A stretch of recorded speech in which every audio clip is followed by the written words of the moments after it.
Congo. Yahweh, Yahweh, batela mikongo. Yahweh, Yahweh, benisa mikongo. Yahweh, Yahweh, batela mikongo.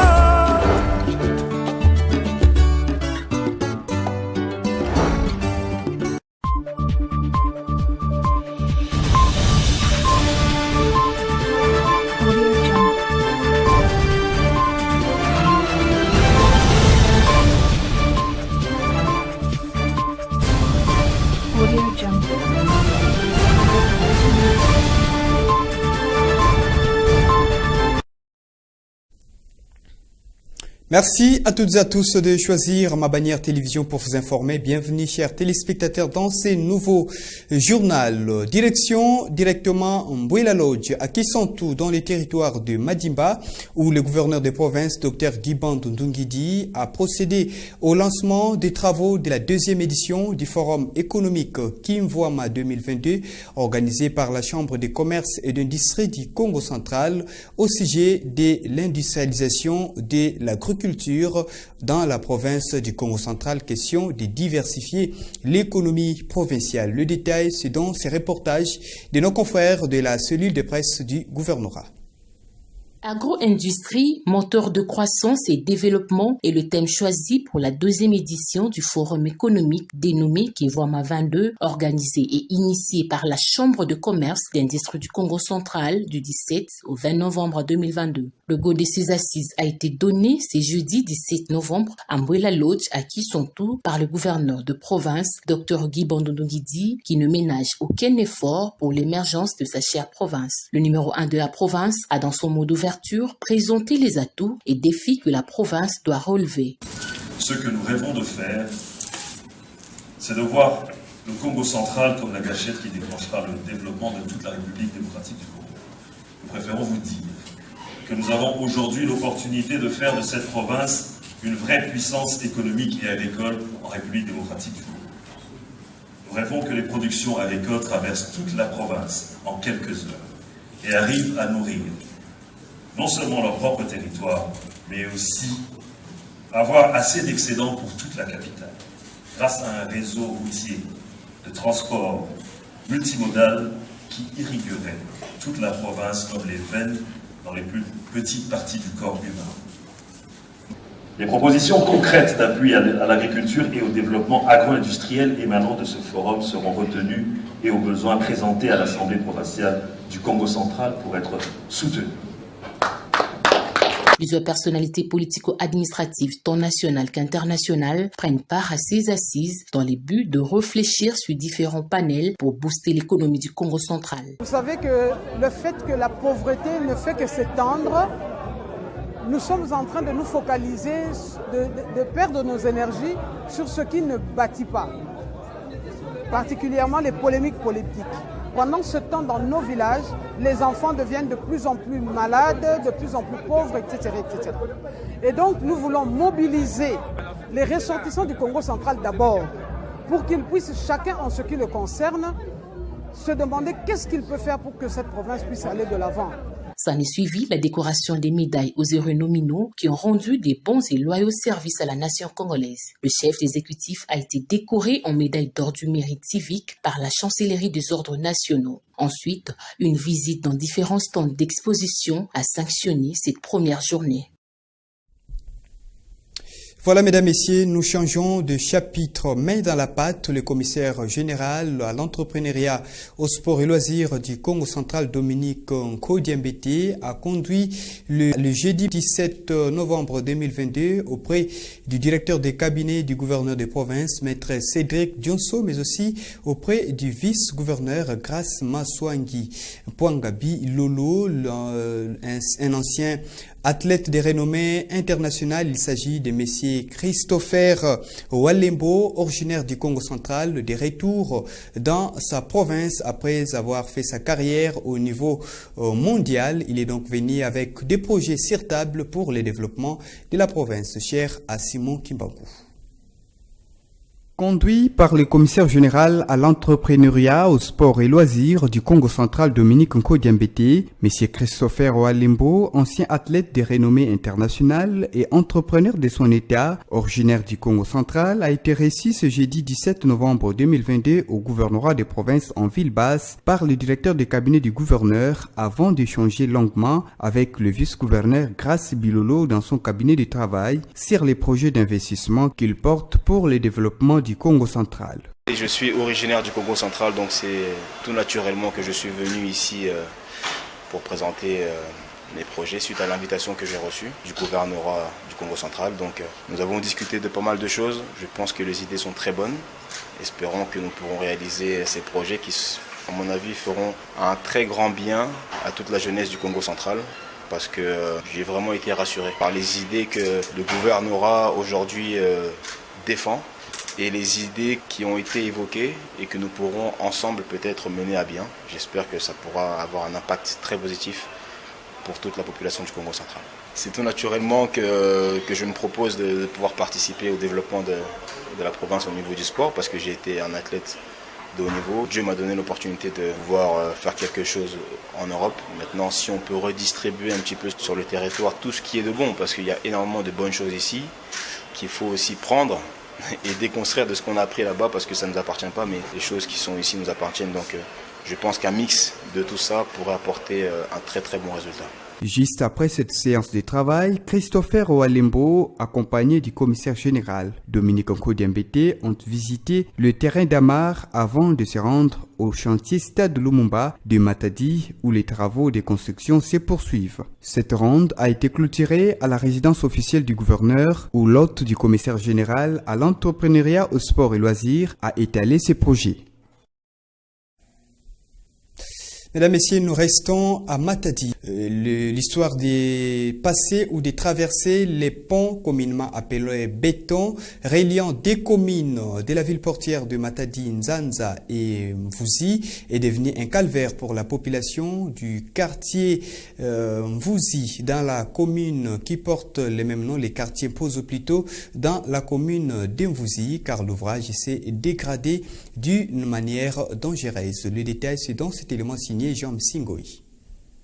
La population du quartier Mpozo dans la commune de Mvuzi, précisément à Mongonkamba, est en difficulté pour traverser sur les ponts communément appelés ponts béton situés sur l'ancienne route caravane d'une importance capitale. Ces ponts relient deux communes de la ville, à savoir Mvuzi et Nzanza. Son état de dégradation préoccupe les habitants de cette partie de la ville. Soucieux de voir la rénovation de cet ouvrage, M. Nzaouseke Djouna, chef d'avenue Bakwela, parle de l'importance de ces ponts. Ce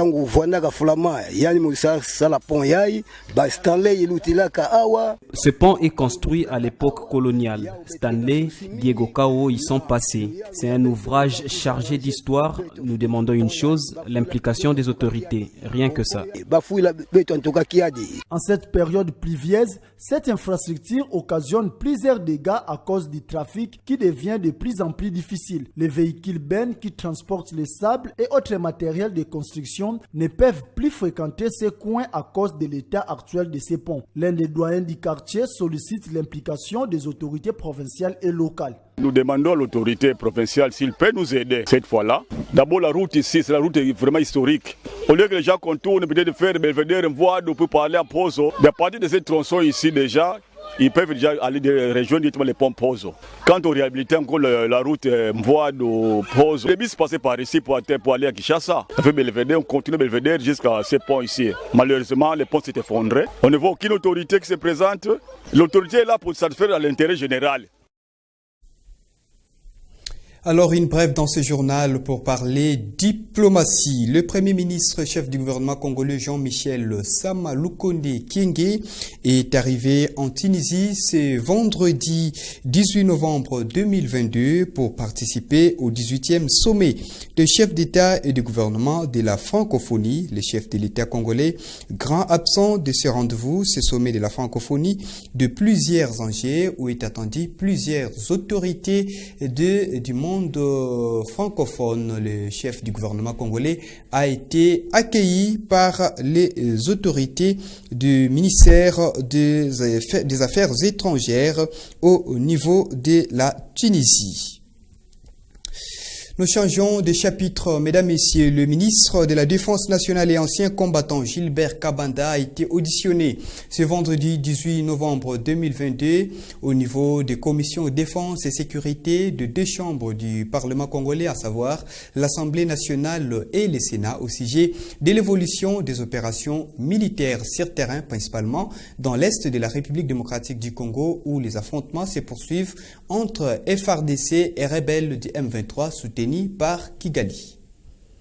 Face à la situation sécuritaire inquiétante dans la partie nord-est de la République démocratique du Congo, principalement dans la province du Nord Kivu, où se poursuivent les affrontements entre rebelles du M23 et FARDC à une vingtaine de kilomètres de la ville de Goma, entraînant la crise humanitaire avec environ 200 000 déplacés, les commissions défense et sécurité de l'Assemblée nationale et du Sénat ont auditionné ce vendredi 18 novembre 2022 le ministre de la Défense nationale et ancien combattant Gilbert Kabanda sur l'évolution des opérations militaires sur terrain.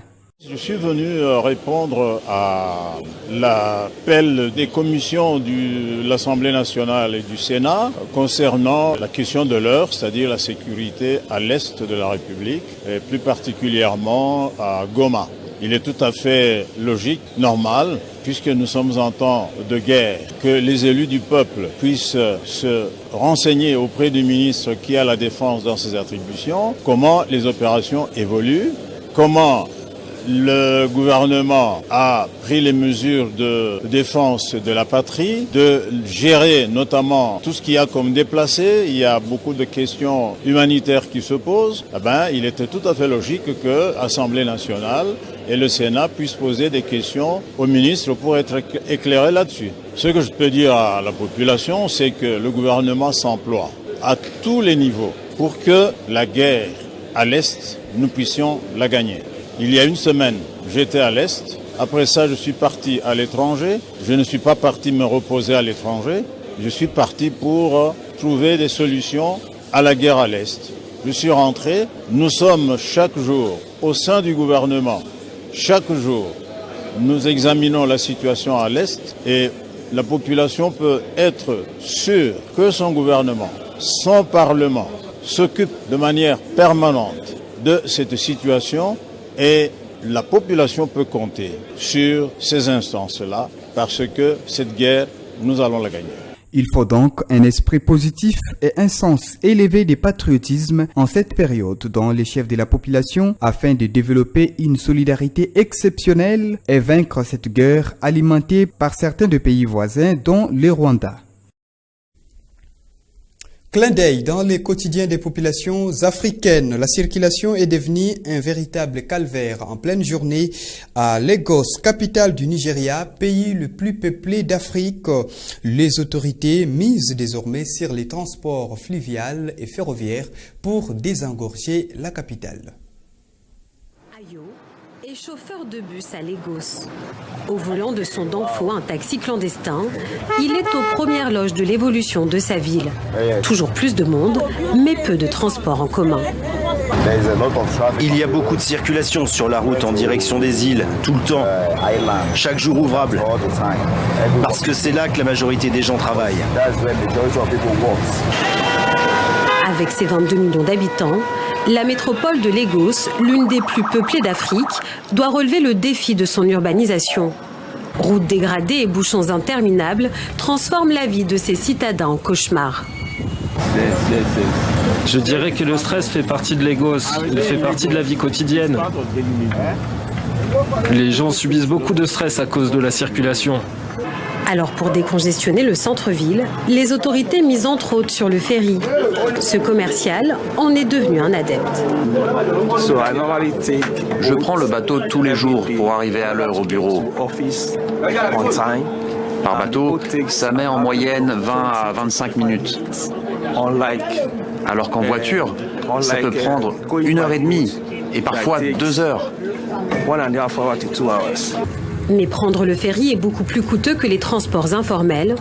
Alors, certains acteurs de la vie publique demandent au gouvernement de revoir son projet d'urbanisme. Les autorités, elles, mettent en avant l'arrivée d'un transport plus écologique. Nous devons évidemment trouver des alternatives. C'est pourquoi le gouvernement de l'État de Lagos a entrepris un développement durable du système de transport maritime. Mais il n'est pas isolé. C'est dans le cadre d'un système de transport multimodal qui implique également le transport routier et le transport ferroviaire. Lagos est loin d'avoir fini sa mutation. La ville devra se réinventer, car à l'horizon 2100, Lagos sera la métropole la plus peuplée au monde. Élément de nos confrères de TV5 Monde. Merci à vous, chers téléspectateurs, pour votre fidélité et l'attention soutenue pour ce nouveau journal. Merci une fois de plus et restez branchés sur les antennes de Ma Bannière Télévision. Nos programmes continuent.